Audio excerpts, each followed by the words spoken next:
ہماری سورہ نازعات میں چل رہی ہے. سورہ نازعات کی تلاوت کی فضیلت میں 2 روایتیں کل پیش کی گئی. آپ میں سے کوئی بھی بتا دے. ایک روایت، پہلی روایت کیا تھی کہ جو سورہ نازعات کی تلاوت کرے گا تو اس کو کیا ثواب ملے گا؟ یہ سورہ نبا کی جو مسلسل سورہ نبا کی تلاوت کرے گا اسی سال حج سے مشرف ہوگا. سورہ نازعات کے لیے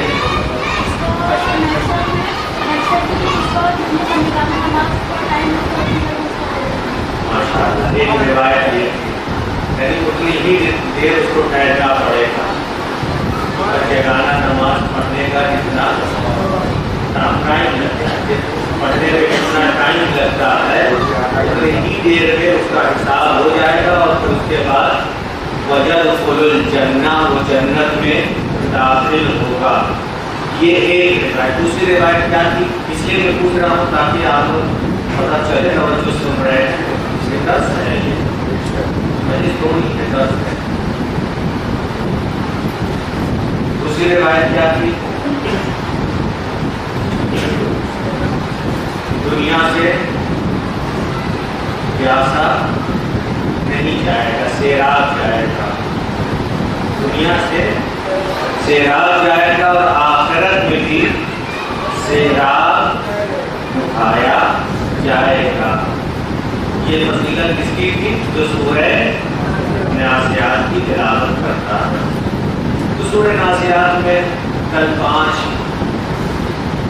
آیتوں کا ترجمہ بیان کیا. بسم اللہ الرحمن الرحیم. والنازعات غرقا والناشطات نشطا والسابحات سبحا فالسابقات سبقا فالمدبرات امرا. ٹھیک ہے، کیا تھا ترجمہ؟ اس کا ترجمہ یہ تھا کہ اللہ تعالیٰ قسم کھا رہا، ان فرشتوں کی قسم کہ جو روح کو کھینچتے ہیں. اس کی روح کو کھینچتے ہیں جو بیان کیا نا، روح کرنے میں ہے شدت کے ساتھ، سختی کے ساتھ روح کو کھینچتے ہیں. اس کی کافرین اور مجرمین کی روح کو. والنازعات غرقا کے معنی اللہ قسم کھا رہا اور پھر قسم کھا رہا تو فرشتوں کی قسم کی جو نہایت ہی نرمی اور آسانی کے ساتھ روح کو نکالتے ہیں. یہ کس کے لیے ہے؟ مومنین کے لیے. اور پھر اس کے بعد کیا ہے؟ والسابحات سبحا، اور تیزی کے ساتھ دوڑتے ہیں. یہ بتایا نا، سابحات کہتے ہیں ہوا میں اڑنے والے کو یا پانی میں تیرنے والے کو. تو یہاں پر مراد کون سے فرشتے ہیں؟ تو فرشتے جو حکم الہی کی تعمیر کرنے میں تیزی سے آگے بڑھتے ہیں، تیزی کرتے ہیں، حکم الہی کو بجا لانے میں، پورا کرنے میں. اور پھر اس کے بعد کیا ہے؟ بل مدبرات ہے، یا نہیں، اس کے بعد یہ ہے فالسابقات سبقا. اور یہی حکم الہی کی تعمیر کرنے میں یہ فرشتے ایک دوسرے پر سبقت لے جاتے. سبقت کا معنی کیا ہے؟ کہ ایک دوسرے سے آگے بڑھنا چاہتے ہیں کہ ہم حکم الہی کی پہلے تعمیر کرتے ہیں. پھر آخری آیت کی فالمدبرات امرا، اور ان فرشتوں کی قسم کہ جو امر الہی کو بجا لانے میں تدبیر کرتے بجا لانے نہیں، امور پروردگار یا خود امور انسان تدبیر کرنے کے لیے اللہ تعالیٰ نے کچھ فرشتوں کو موجود کیا، ان فرشتوں کی قسم۔ تو یہاں پر 5 قسم کھائی اللہ تعالیٰ نے، اور پھر قسم کھانے کے بعد جو مطلب بیان کر رہا ہے، اس کی قسم کھا رہا ہے فرشتوں کی۔ امام محمد باقر علیہ السلام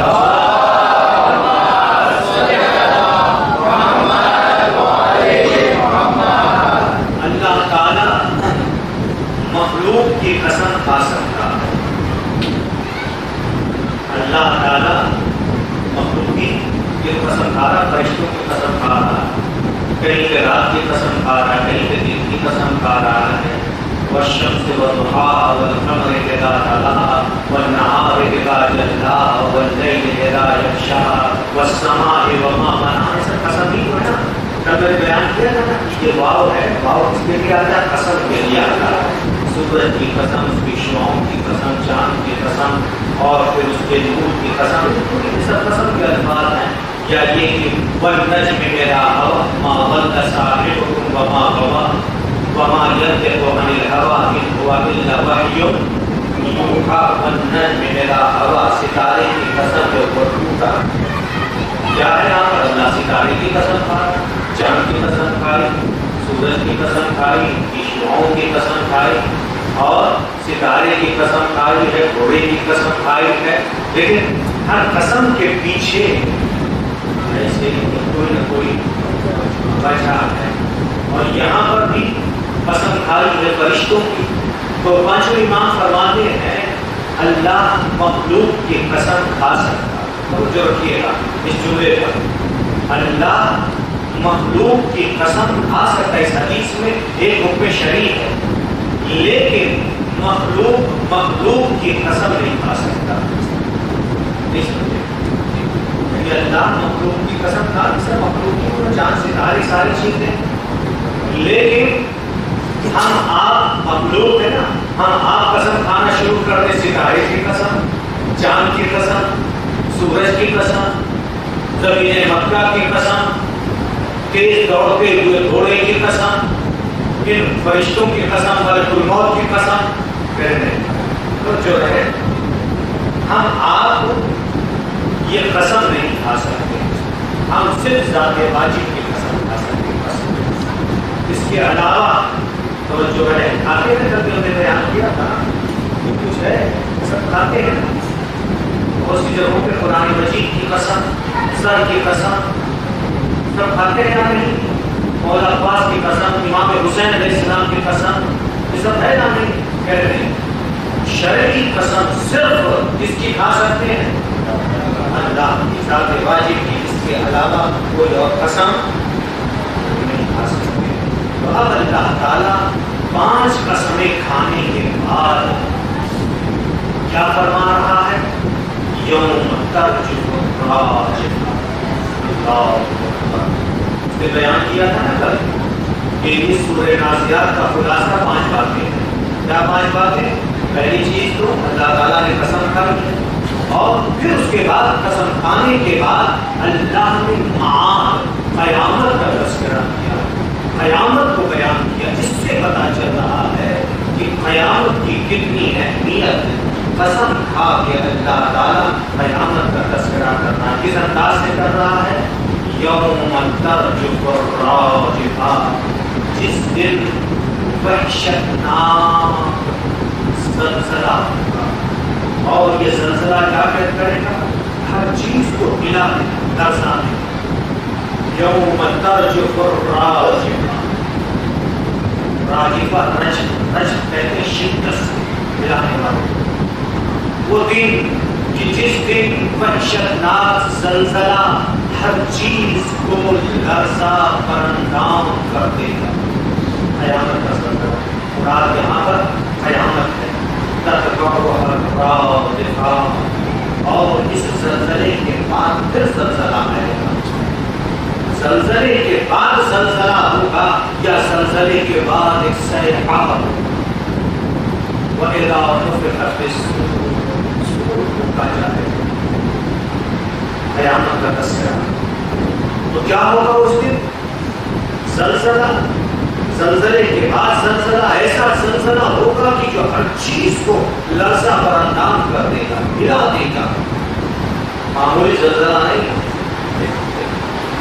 تھوڑا سا زلزلہ آتا ہے کیا ہوتا ہے، لیکن یہاں پر کیا ایسا زلزلہ ہوگا کہ کوئی بھی چیز باقی نہیں بچے گی کہ جو لرز نہ اٹھے. اور پھر اس کے بعد زلزلہ ہوگا، صیحہ ہوگا. اس وقت دل کی حالت کیا ہوگی؟ قلوب یومئذ واجفہ. اس دن جب ایسا زلزلہ ہوگا تو دل کیا ہوں گے؟ بالکل مضطرب ہوں گے، پریشان ہوں گے، بے چین ہوں گے. پھر کسی چیز ہے جب ایسا زلزلہ ہوگا تو دلوں کی کیا حالت ہوگی؟ انسان کے دل بالکل مضطرب ہو. انسان کا تمام دل، یہاں انسان نہیں کہا ہے، قلوب کہا ہے. دل، قلب کی جمع قلوب ہے. قلوب یومئذ واجفہ. دل اس دن نہایت ہی مضطرب ہوں گے، بے چین ہوں گے. اور ابصارها خاشعہ، اور آنکھیں خوف کی وجہ سے ہنس گئی. ایسا خوف ہوگا جب زلزلہ آئے گا. ابصارها خاشعہ، انسان کی آنکھیں خوف کی وجہ سے اندر چلی جائیں، کہتے ہیں آنکھیں ڈس جائیں. یہ کیفیت، دل لرز اٹھیں گے، مضطرب ہوں گے، اور آنکھیں خوف کی وجہ سے ہنس جائیں گی. یقولون، اس کو انسان کیا ہے؟ یقولون ائنا لمردودون فی الحافرہ. کیا کہیں گے لوگ؟ اس کو یہ کہیں گے کہ کیا ہمیں ابتدا کی طرف پلٹا دیا جا رہا ہے؟ کیا ہمیں ادھر پلٹا دیا جا رہا ہے؟ حافرہ یعنی کہاں سے آئے؟ ابتدا کی طرف، نئی زندگی کی طرف ہمیں کیا پلٹا دیا جا رہا ہے؟ اَإِذَا كُنَّا عِظَامًا نَخِرَةً. بلکہ بات ایسے بھی ہوں گے، اس کو کی بات ہے کہ تذکرہ ہوا اَإِذَا كُنَّا عِظَامًا نَخِرَةً. کیا یہ اس وقت ہوگا کہ جب ہم بوسیدہ ہڈی ہو چکے ہوں گے؟ یعنی ہمیں اس وقت پلٹایا جائے گا کہ جب ہم بوسیدہ ہڈی ہو چکے ہوں گے. بعض اس وقت جب یہ آیت نازل ہوئی تو مذاق اڑا دے گے کہ ہم بوسیدہ ہڈی ہو جائیں گے، کیسے پلٹائے جائیں گے؟ اَإِذَا كُنَّا عِظَامًا نَخِرَةً قَالُوا تِلْكَ إِذًا كَرَّةٌ خَاسِرَةٌ. جب ایسا ہوگا کہ ہم دوبارہ جب پلٹائے جائیں گے تو اب یہ پلٹایا جانا، یہ بازگشت یعنی قیامت، یہ کیا ہوگی؟ خاسرہ. ہمارے لیے بہت نقصان کا رزق ہوگا، نقصان دہ ہوگا جب ہم پلٹائے جائیں گے، دوبارہ جب پلٹائے جائیں گے. فَإِنَّمَا هِيَ زَجْرَةٌ وَاحِدَةٌ. یہ پلٹایا جانا کیا ہوگا؟ یہ پلٹایا جانا ایک طرح کا صیحہ ہوگا. زَجْرَةٌ وَاحِدَةٌ. صرف ایک صیحہ آواز سے واقع ہوگا. یہ پلٹایا جانا کیسے پلٹ جائے گا انسان؟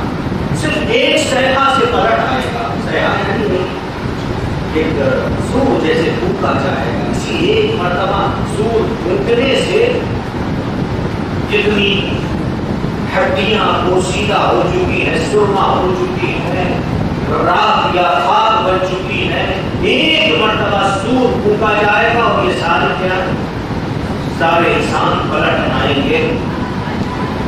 اور پھر اشارے پڑے گا ہم بالساہرہ. اچانک سب کے سب زمین پر ثابت ہو. جو زمین کے اندر ہے سور پھونکا جائے گا، سب کے سب پلٹ آئیں گے. اور کہاں پر ہوں گے؟ زمین پر سب ثابت ہوں گے، زمین کے اوپر ہوں گے. اور پھر اس کے بعد ارشاد پروردگار ہو رہا ہے حل اتاک حدیث موسیٰ کا بیان کیا تھا. اس کا تذکرہ قسم کھانے کے بعد قیامت کا تذکرہ، اور پھر اس کے بعد جناب موسیٰ اور فرعون کا مختصر واقعہ بیان کیا ہے. اللہ کہہ رہا ہے ہم سے اور آپ سے کہہ رہا ہے اللہ کا حدیث موسیٰ، کیا تمہارے پاس موسیٰ کی بات، موسیٰ کی گفتگو، موسیٰ کا واقعہ نہیں پہنچا ہے؟ حدیث موسیٰ، حدیث کہتے بات کو، گفتگو کو، یہ باتیں تم تک نہیں پہنچی ہیں؟ موسیٰ کی کون سی باتیں؟ اتنا ابھی آج ترجمہ کر رہا ہوں، کل تفسیر بیان کروں گا۔ اتنا رب کو بالواد المقدس طویٰ، جب موسیٰ کے پروردگار نے سرزمین مقدس طویٰ پر ندا کی جناب موسیٰ کو، کیا کہا، کیا ندا کی جناب موسیٰ کو؟ ندا کیا بلکہ حکم آیا اللہ تعالیٰ کی طرف سے جناب موسیٰ کو، کیا حکم آیا؟ موسیٰ فرعون کے پاس جاؤ، وہ سرکش ہو چکا،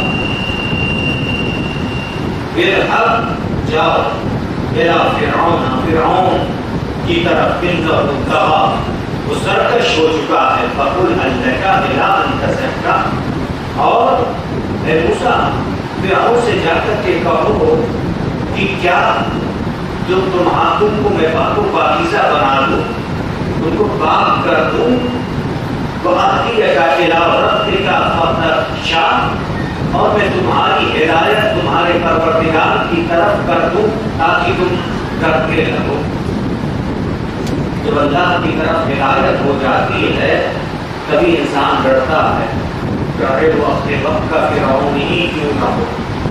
جب ہدایت ہوگی، جب دل پاک ہوگا، جب دل پاک ہوگا تب ہدایت کا اس کے دل پہ اثر ہوگا، اور جب دل پہ ہدایت کا اثر ہوگا تب وہ اپنے پروردگار سے ڈرے گا۔ اگر ہم آپ گناہ پہ گناہ کر رہے ہیں اور اپنے پروردگار سے نہیں کر رہے، اس کا مطلب کیا ہے؟ ہمارے دل پاک و پاکیزہ نہیں ہے، جو گناہوں میں ڈوبا ہوا اور گناہ کر رہا اور ڈر نہیں رہا اللہ سے۔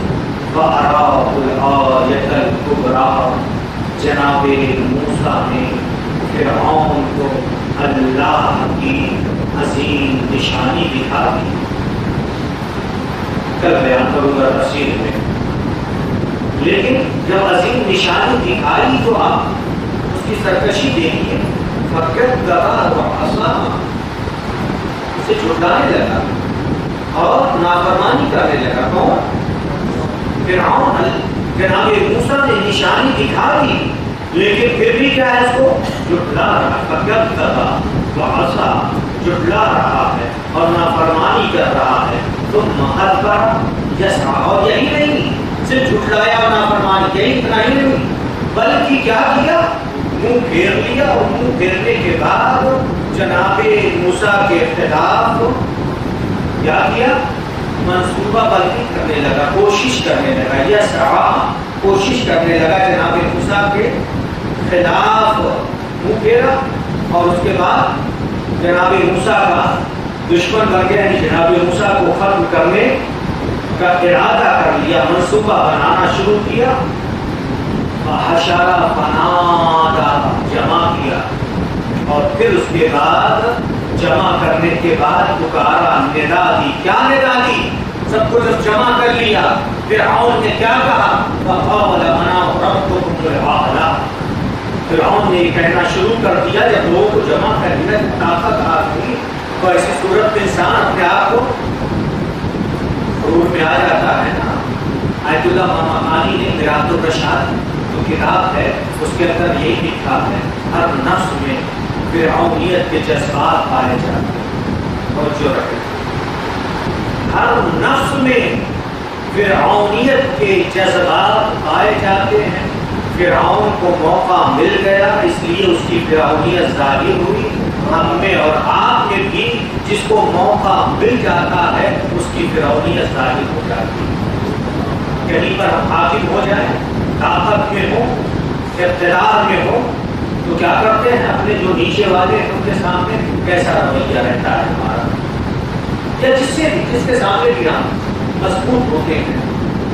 بالخصوص کبھی ہوتا ہے کہ گھر میں جو بزرگ ہوتے ہیں، بڑے ہوتے ہیں، مثال دی ہے انہوں نے، بیوی بچوں کے ساتھ کیسا رویہ ہوتا ہے، بیوی بچوں کے ساتھ کیسا اخلاق ہوتا ہے، پورا فرعون والا.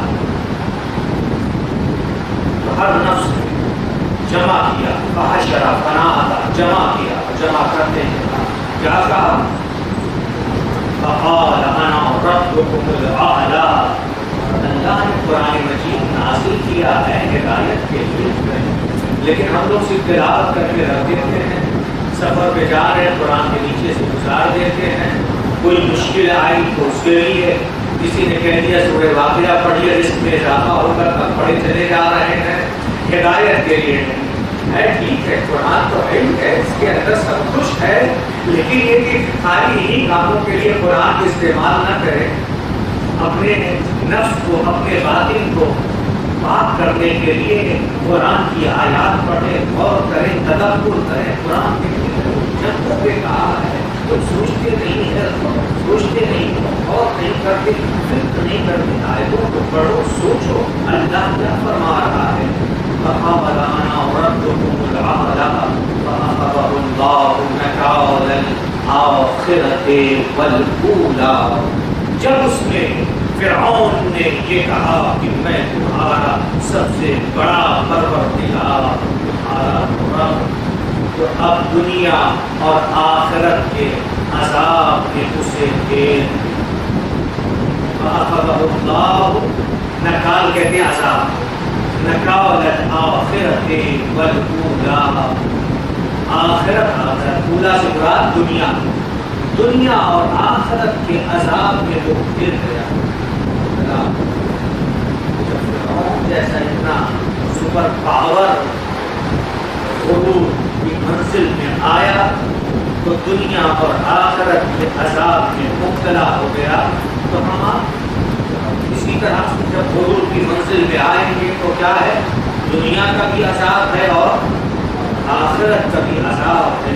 ان فی ذلک لعبرۃ لمن یخشی. توجہ سے سنیے، آپ کو ترجمہ نہ سن لیجیے بلکہ خود اللہ کہہ رہا ہے اس کے اندر، اس واقعے کے اندر، اس چیز میں عبرت ہے. اللہ اکبر. ان فی ذلک، اس کے اندر جو کچھ بھی بیان کیا عبرت ہے. کس کے لیے عبرت ہے؟ لمن یخشی، جو اللہ سے ڈرنے والے ہیں. اللہ سے ڈرنے والوں کے لیے قرآن مجید میں جو بھی واقعات بیان ہوئے ہیں اس کے اندر کیا ہے؟ عبرت ہے. أَأَنْتُمْ أَشَدُّ خَلْقًا أَمِ السَّمَاءُ بَنَاهَا. اللہ کہہ رہا ہے تمہیں پیدا کرنا سخت ہے یا آسمان کا بنانا اللہ کے لیے سخت ہے؟ اللہ کے لیے نہ تمہیں پیدا کرنا سخت ہے نہ آسمان کا بنانا اللہ کے لیے سخت ہے. رفع سمکہا فسواہا. کیوں آسمان کا تذکرہ کیا؟ کیونکہ آسمان کے لیے کہیں آپ سکون دیکھتے، پلر دیکھتے ہیں، کہیں ہے کوئی پلر نہیں، لیکن اللہ نے اس کو بنایا ہے کہ آسمان بغیر ستون کے، بغیر پلر کے. آپ دیکھیے اس چھوٹی سی چھت کے لیے کتنے پلر دیے ہیں آپ مراد، یعنی اسے بنایا ہے ادھر بھی دیوار ادھر بھی ہے، بیچ میں بھی پلر ہے، لیکن آسمان کے لیے کہیں پر کوئی پلر، کوئی ستون نہیں ہے. اللہ کے لیے نہ تمہیں خلق کرنا سخت ہے نہ آسمان کا بنانا سخت ہے. رفعہا سمکہا فسواہا. خدا نے اس کی چھت کو بلند کیا. کس کی چھت کو؟ آسمان کی چھت بلند کیا. اور کیا؟ فسواہا، اور اسے معتدل بنا دیا. کہیں دیکھ رہے ہیں آسمان کو کتنا اچھا بنایا ہے، دیکھ رہے ہیں کہیں پہ گڈھا ہو، کہیں پہ کونا پانی ہو، کہیں پہ گوشہ ہو، کہیں پہ کچھ ہو، کچھ دیکھ رہے ہیں آسمان میں. ہوتا ہے نا کبھی چھت پر کہیں دیکھتے ہیں یہاں پہ تھوڑی سی ٹیڑھی ہے، یہاں پہ ایسی ہے، لیکن آسمان میں کچھ آپ کو دکھائی پڑ رہا ہے. اللہ کہہ رہا ہے اسی نے اس کی چھت کو بنایا اور اسے ہموار کیا، فسواہا، معتدل کیا. وَأَغْطَشَ لَيْلَهَا وَأَخْرَجَ ضُحَاهَا. اور اس کی راتوں کو تاریک بنایا اور اس کے دن کو منور کیا. اللہ اللہ نے راتوں کو تاریک کیا ہے، تاریک یعنی اندھیرا کیا، اور دنوں کو روشن و منور کیا ہے۔ دو آیتیں والارض بعد ذلک دحاہا، اور پھر اس کے بعد اللہ تعالیٰ نے کیا کیا؟ بعد ذلک، اس کے بعد زمین کا فرش بچھایا۔ اس سے کیا پتہ چل رہا ہے؟ پہلے آسمان کا شامیانہ اس نے قرار دیا، پھر اس کے بعد زمین کا فرش بچھایا ہے۔ انشاءاللہ کل بیان کروں گا کہ زمین کا فرش اللہ نے کیسے بچھایا، جو معصومین نے بیان کیا ہے کہ اللہ نے زمین کو کس طرح سے پیدا کیا، کس طرح سے بچھایا۔ نہج البلاغہ میں اول میں بھی ہے اور دوسری کی حدیثوں میں ہے۔ کل انشاءاللہ بیان کریں گے کہ زمین کا فرش کیسے بچھایا گیا۔ آج صرف ترجمہ کر رہے ہیں، تفسیر انشاءاللہ کل بیان ہو۔ اخرج منہا ماءہا ومرعاہا، اور اللہ تعالیٰ نے زمین سے کیا چیز پیدا کی؟ پانی کو پیدا کیا، ومرعاہا، اور اللہ تعالیٰ نے زمین سے چارہ پیدا کیا۔ قرآن ترجمے کے ساتھ پڑھیں گے تب پتہ چلے گا کیا ہے۔ سب کچھ ہے اسی کا، سائنس ہے، جو کچھ بھی ہے، جتنے بھی علوم ہیں سب قرآن کے اندر سنتے ہوئے۔ قرآن کے اندر ہم نے تو جلدی سے ترجمہ کر دیا، بزرگ علماء ایک ایک آیت پہ ایک ایک مہینے گفتگو کرتے ہیں۔ کوئی ہم اتنا وقت بھی نہیں ہے، یاد کیا ہے کہ زیادہ سے زیادہ ہو جائے۔ انشاءاللہ کل یہاں تک جو جن آیات کا ترجمہ کیا ہے تفسیر بیان کر کے پھر آگے بڑھیں گے۔ ایک مرتبہ صلوات پڑھتے ہیں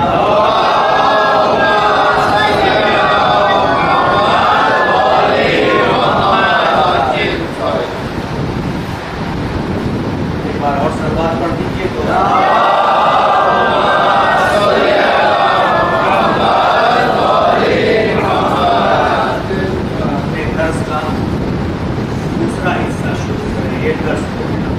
انشاءاللہ ہر روز آدھا گھنٹہ تفسیر اور آدھے گھنٹے میں نبی اکرم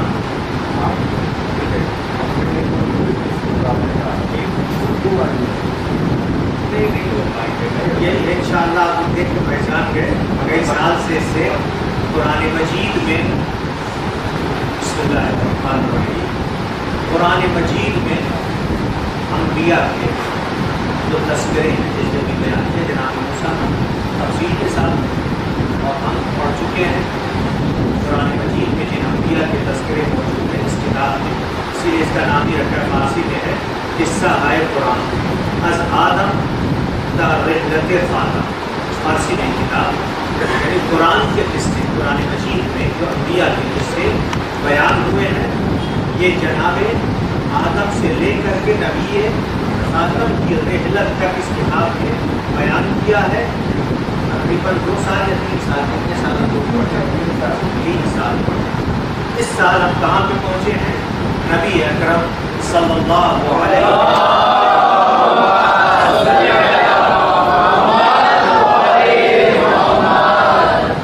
وسلم کی حیات طیبہ مختصر بیان کیا ہے۔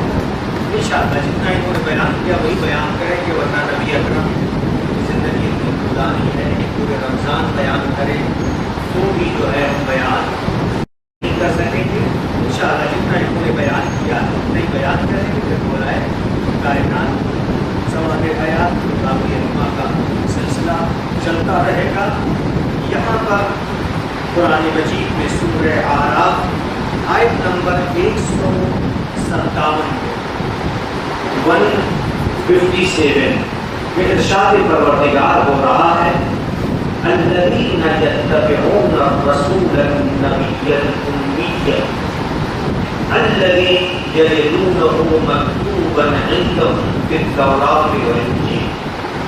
ارشاد ہو رہا ہے جو لوگ رسول اور رسول جو نبی ہیں اور امی ہیں، یعنی ملک قرآن کے رہنے والے، مکے کے رہنے والے، امی سے مراد ان پڑھ کے معنی نہ کیجیے، جیسا کہ بات مسلمان کے امی کا ترجمہ ان پڑھ سے کیا ہے۔ ان پڑھ کے معنی کیا ہوتے ہیں؟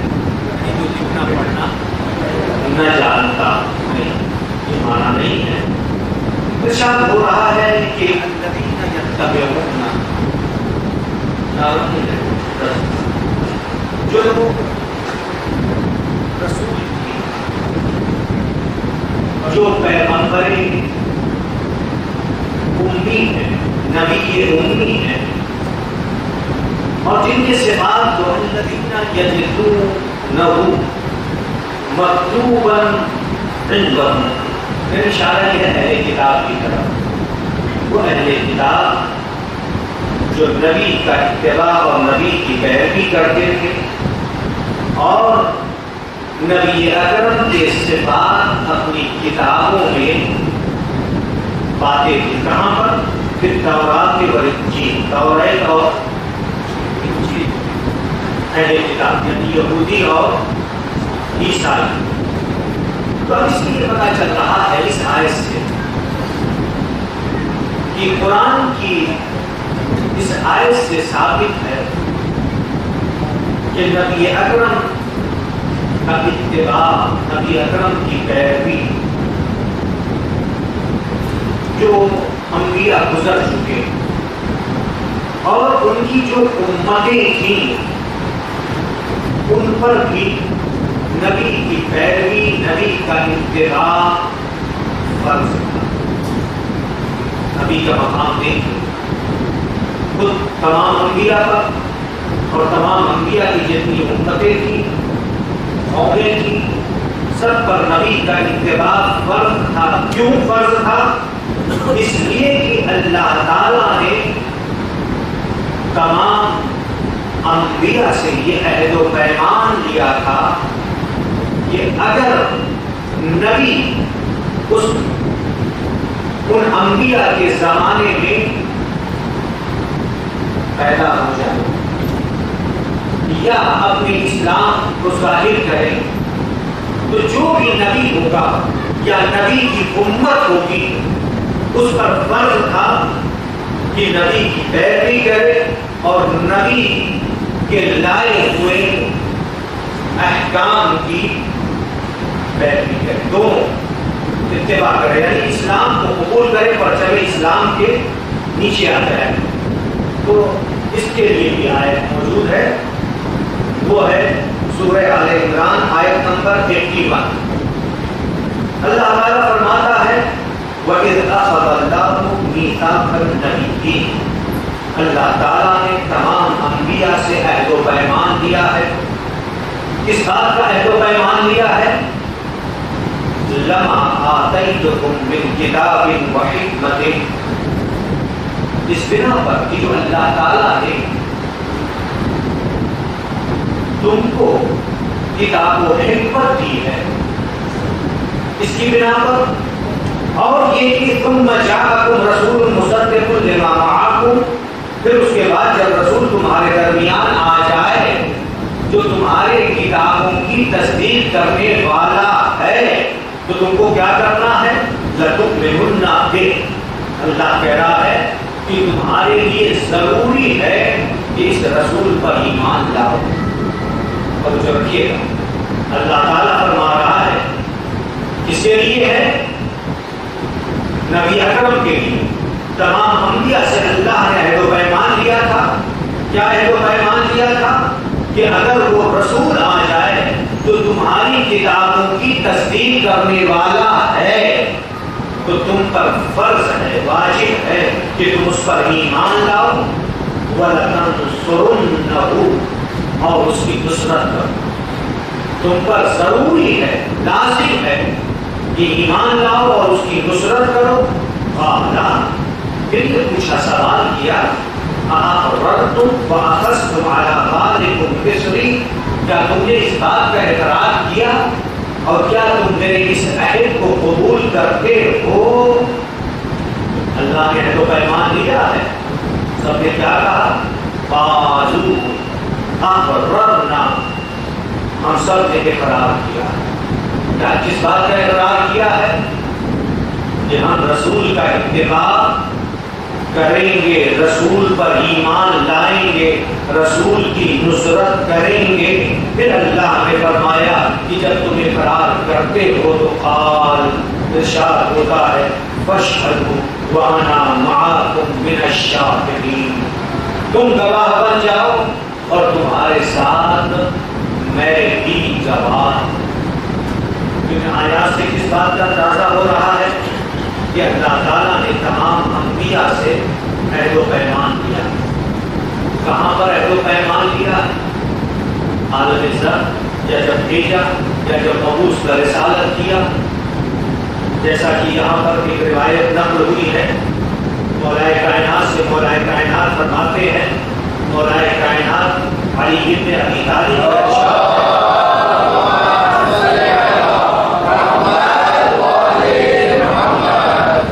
اللہ تعالیٰ نے جناب آدم سے لے کر نبی اکرم تک کسی بھی نبی کو نہیں بھیجا۔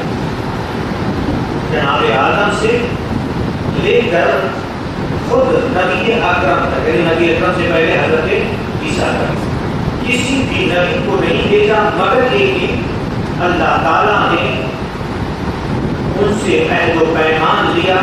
اس بات کا عہد و پیمان لیا کہ وہ نبی کا اتباع کرے۔ کب نبی کا اتباع کریں گے؟ جب وہ ظہور فرمائیں گے۔ کیا آپ کے ذہن ہو سکتا ہے کہ آ رہا ہو ان کا زمانہ گزر چکا، کیسے اتباع کریں؟ نہیں، اس شرط کے ساتھ ہے کہ اگر نبی ان کے زمانے میں آ گئے تو ان پر فرض ہے کہ وہ نبی کا اتباع کریں۔ اس سے کس بات کی طرف اشارہ ہے؟ اس سے اس بات کی طرف اشارہ ہے کہ نبی تمام انبیاء سے افضل تھے اور تمام انبیاء نبی کے تابع تھے، یعنی ان پر اتباع فرض تھا۔ اسی لیے تو ہے جب نبی اکرم معراج میں گئے تھے تو سنتے رہتے ہیں معراج میں نبی اکرم گئے، مسجد الحرام سے کہاں گئے؟ مسجد اقصی۔ مسجد اقصی پہنچ کر کے نبی اکرم نے وہاں پر نماز پڑھائی۔ معراج کا جہاں پہ تذکرہ ہے وہاں پہ تو یہ روایت ہے نا، اور سنتے رہتے ہیں تو بہت سارے سے کیا بیان کرتے ہیں؟ مسجد حرام سے مسجد اقصی گئے، اور جب مسجد اقصی گئے تو وہاں پر نبی اکرم کا احترام کیا۔ تمام انبیاء تھے، بزرگ انبیاء، جناب ابراہیم، جناب موسیٰ، جناب عیسیٰ، اور جتنے بڑے پیغمبر تھے، اولو العزم پیغمبر تھے موجود تھے۔ نبی اکرم نے نماز پڑھائی اور باقی انبیاء نے نبی اکرم کی ابتدا میں نماز پڑھی۔ اس سے کیا پتہ چل رہا ہے کہ نبی تمام انبیاء سے افضل ہے۔ اور اسی طرح سے نبی اکرم تو قرآن مجید میں بہت ساری آیتیں ہیں، ان تمام آیتوں کو بیان نہیں کر سکتے ورنہ وقت گزر جائے گا۔ اب آگے دیکھیے نبی کا تذکرہ صحف ابراہیم میں، یہ تو قرآن مجید کے اس انداز سے تذکرہ ہے جو بھی دو آیتیں پیش کی۔ اب آگے صحف ابراہیم میں یہ موجود ہے نبی اکرم کے سلسلے میں اس انداز سے کہ یہ وہ نبی ہے کہ جو خانہ کعبہ کی بنا ڈالیں گے، اور پھر اس کے بعد نبی اکرم کے سلسلے میں ہے کون؟ جناب ابراہیم۔ جناب ابراہیم وہ نبی ہے جو بانی خانہ کعبہ ہیں، ان کے صحف میں نبی اکرم کا تذکرہ اس انداز سے موجود ہے، تو اس کا تذکرہ قرآن میں بھی موجود ہے اس انداز سے کہ جناب ابراہیم نے دعا کی ہے۔ جس کے لیے دعا کی ہے؟ نبی اکرم کے لیے۔ نبی اکرم کے لیے جناب ابراہیم نے کیا دعا کی ہے؟ ارشاد ہو رہا ہے سورہ بقرہ آیت نمبر 129 میں، ربنا وابعث فیہم رسولا منہم، اے میرے معبود ان کے درمیان ایک رسول انہی میں سے بھیج دے۔ کون؟ جناب ابراہیم یہ دعا کر رہے ہیں۔ کس کے لیے دعا کر رہے ہیں؟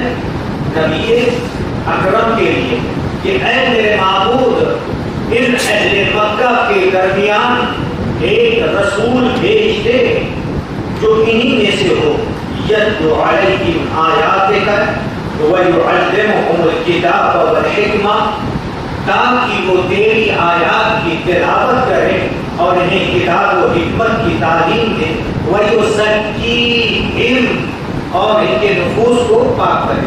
تھوڑی سی آیت بدلی ہوئی جو سورہ جمعہ میں آیت آئی ہے اس سے تھوڑی سی یہ بدلی ہوئی ہے۔ انک انت العزیز الحکیم۔ تو بس پتہ یہ چلا کہ جناب ابراہیم نے بھی نبی اکرم کے لیے یہ دعا کی اور جناب ابراہیم کی دعا مستجاب ہوئی اور اللہ تعالیٰ نے اہل مکہ میں سے پیغمبر اسلام کو نبی بنا کر بھیجا۔ والذی بعث فی الأمیین رسولا منہم یتلو علیہم آیاتہ ویزکیہم ویعلمہم الکتاب والحکمہ وإن کانوا من قبل لفی ضلال مبین۔ اللہ تعالیٰ نے انہی امیوں میں نبی بنا کر رسول کو بھیجا۔ کس لیے بھیجا؟ تاکہ ان کے نفوس کو پاک کریں اور قرآن و حکمت کی تعلیم دے۔ تو اب یہ جناب ابراہیم کی دعا کی جو مستجاب ہے، یہ صحف ابراہیم کے اعتبار سے ہے۔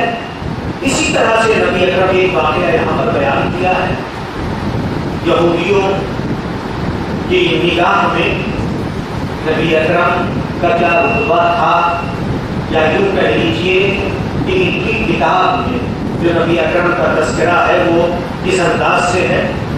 نبی اکرم ایک یہودیوں کی عبادت گاہ کے قریب گئے اپنے کچھ اصحاب کے ساتھ۔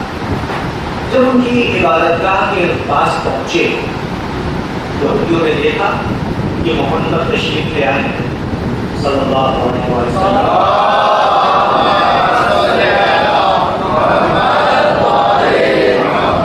تو توریت کی تلاوت کر رہے تھے۔ نبی اکرم کہاں گئے؟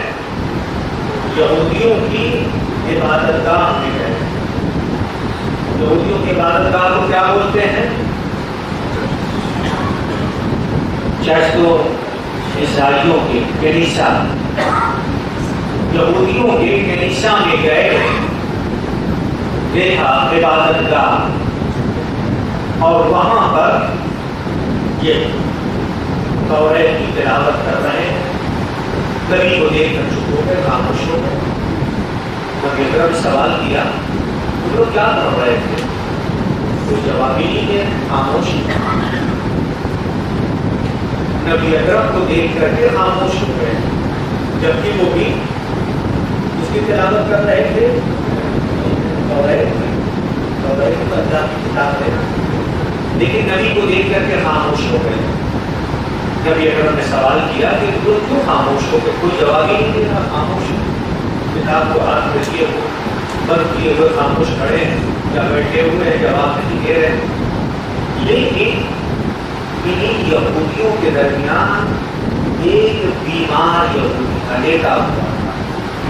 جب نبی اکرم کو دیکھا کہ نبی اکرم سوال کر رہے ہیں اور یہ جواب نہیں دے رہے اور خاموش ہو گئے ہیں، تو کسی طرح سے بڑی مشقت کے ساتھ وہ یہودی جو بیمار تھا، مریض تھا، اٹھا اور اپنے ہاتھ میں توریت کو لیے ہوئے اور نبی اکرم سے فرمایا، نبی اکرم سے کہا کہ یہ خاموش اس لیے ہو گئے جب آپ تشریف لائے۔ اے محمد، وہ یہودی کہہ رہا، اے محمد جب آپ ہمارے درمیان تشریف لائے تو یہ سب یعنی ہم سب توریت کی تلاوت کرتے کرتے اس مقام پر پہنچے تھے کہ جہاں پر آپ کا تذکرہ،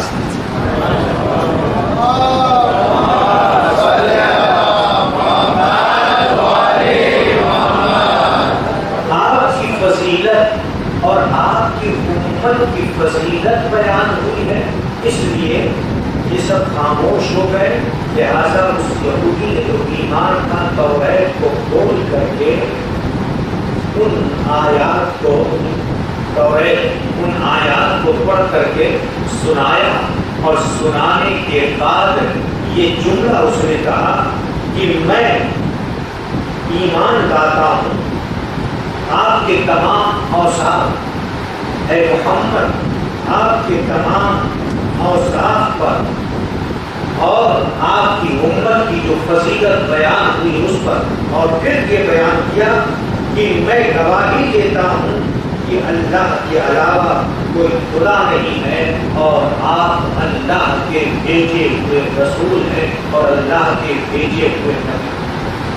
تمام یہودیوں کے درمیان کھڑے ہو کر کے اس نے گواہی دی کہ اللہ کے علاوہ کوئی معبود نہیں اور آپ اللہ کے بھیجے ہوئے رسول و نبی ہیں، یہ گواہی دی اور گواہی دینے کے بعد خاموش ہو. گواہی دی اور گواہی دینے کے بعد خاموش ہوا. پھر کیا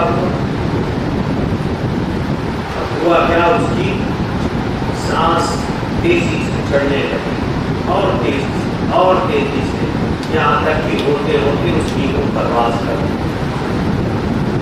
کلمہ پڑھا اور کلمہ پڑھنے کے بعد اس کی روح پرواز کر گئی تو نبی اکرم نے حکم دیا کہ اسے اسلام کے مطابق غسل دیا جائے، کفن پہنایا جائے اور اسے دفن کیا جائے. اس طرح کی بھی موت ہوتی ہے. دوسرے لوگ جو کہ پڑھ رہے تھے صحیح مسالی لیکن انہوں نے کلمہ نہیں پڑھا، یہ بیمار تھا، کھڑا ہوا اور کھڑے ہونے کے بعد توریت سے پڑھ کر کے سنایا اور سنانے کے بعد کلمہ پڑھ کر کے اس دنیا سے چلا گیا اور جنت میں، اسی کو کہتے ہیں چشمے زدن میں، کہاں چلا گیا؟ جنت میں پہنچ گیا. یہ ایک واقعہ بیان کیا ہے جو یہاں پر حوالہ دیا ہے، حیات القلوب کا بھی ہے، ارشاد کا بھی، اسی کتابوں کا حوالہ یہاں پر دیا ہے. یہ بات اس کے علاوہ بھی یہاں پر انہوں نے بیان کیا ہے. روایت یہ ہے عبداللہ ابن عمر سے لیتی ہے روایت، اب کہیں بھی ہو چونکہ حوالہ بھی صحیح بخاری کا ہے، پڑھنا نہیں چاہ رہا تھا کہ بیان کر دوں. صحیح بخاری جلد 3 صفحہ 21، مسند احمد جلد 2 صفحہ 174. اب جب وہاں سے لیں گے تو پھر راوی بھی تو انہیں کا ہونا چاہیے تھا. لہذا بیان کرتے ہیں کہ عبداللہ ابن عمر نے کہا نبی اکرم کہ وہ صفات جو توریت میں بیان ہوئے ان میں سے کچھ قرآن مجید میں بھی بیان ہوئے. جیسے کیا ہے؟ یا ایھا النبی، قرآن مجید، یا ایھا النبی انا ارسلناک شاہدا ومبشرا ونذیرا، اے نبی ہم نے آپ کو گواہ بنا کر بھیجا. گواہ ہے، شاہد. کہاں پہ گواہی دیں گے؟ نبی اکرم تو ابھی نہیں ہے، کیسے گواہی دیں گے؟ سوال ہے آپ لوگوں سے. نبی اکرم مجھے محشر میں تو گواہی دیں گے لیکن جب تک وہ زندہ تھے امت کے درمیان اس وقت، لیکن ابھی قیامت تک کے لیے کیا خالی اسی وقت کے لوگوں کے لیے گواہ تھے؟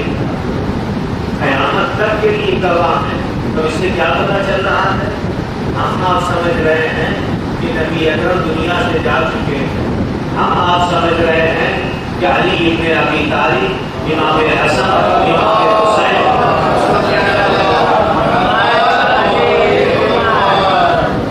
یہ شہید ہو چکے ہیں، رحلت فرما چکے ہیں. ہاں رحلت فرما چکے ہیں، لیکن جس طرح سے وہ اپنی زندگی میں دیکھتے تھے اسی طرح سے موت کے بعد بھی ہیں. ابھی تو گواہ ہو سکیں گے. شہداء قرآن مجید میں ہے، یہ گواہ ہے کون؟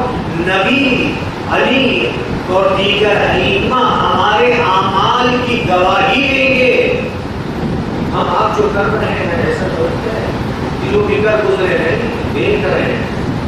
نبی اکرم، مولا کائنات، دوسرے ائمہ، وقت کا امام تو موجودین ہے پردے بیت میں رہ کر کے جو ہمارے تمام اعمال کو دیکھ رہا ہے. اور اگر یہ ہمارے اعمال کو دیکھیں گے نہیں تو روز قیامت گواہی کیسے؟ اس سے یہ ہمیں یقین ہونا چاہیے کہ نبی اکرم سے لے کر کے تمام ائمہ، امام زمانہ تک سب کے سب ہمیں دیکھ رہے ہیں، سب کی ہم نگاہوں کے سامنے ہیں. تو جب دیکھ رہے ہیں اگر ہم گناہ کریں گے تو ہمارے ائمہ، نبی اکرم اور دیگر ائمہ کیا ہوتے ہیں؟ ہمارے گناہوں پر جب ہم گناہ کرتے ہیں تو یہ تکلیف ہوتی ہے، تو ہمارے گناہوں کی بنا پر اشتباہات ہوتے ہیں. یا ایھا النبی انا ارسلناک شاہدا ومبشرا ونذیرا، اے نبی ہم نے آپ کو گواہ مبشر بشارت دینے والا، والنذیر اور لوگوں کو ڈرانے والا بنا کر کے بھیجا ہے۔ یہ یہاں پر تذکرہ ہے۔ پھر اس کے بعد کہتے ہیں کہ اس کے علاوہ جو توریت میں نبی کا ذکر موجود ہے وہ اس انداز سے ہے، تو نبی کے صفات بیان ہوئے ہیں کہ اے پیغمبر، تم کو مکہ کے لیے میں نے مضبوط پشت بنا کر بھیجا، مضبوط ستون بنا کر بھیجا، کس کے لیے؟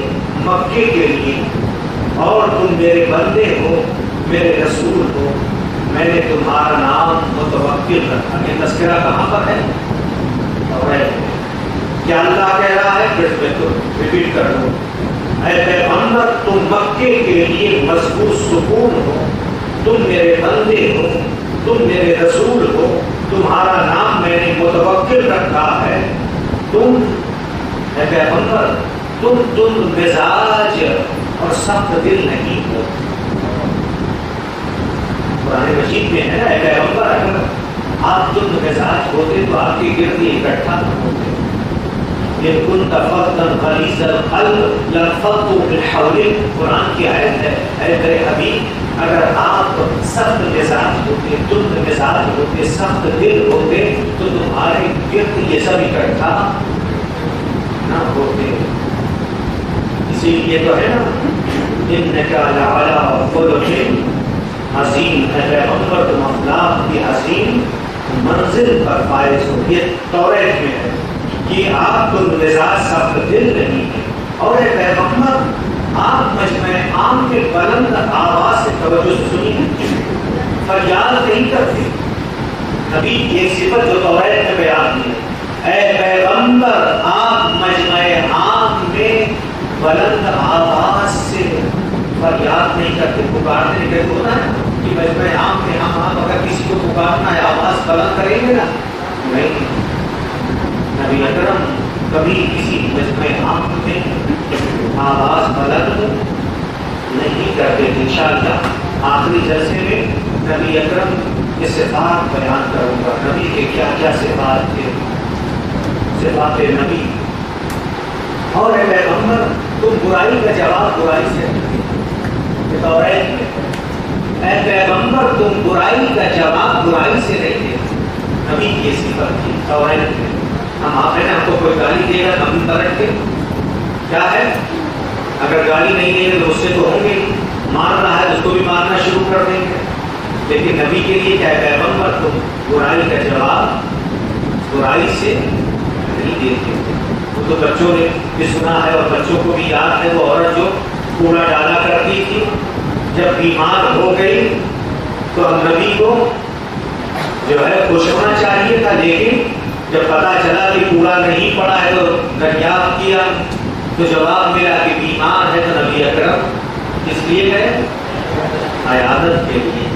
تو برائی کا جواب کس سے دیا؟ اچھائی سے دیا۔ اور اے پیغمبر تمہاری عادت، تمہاری صفت، تمہاری فطرت یہ ہے کہ تم عفو و درگزر کرتے۔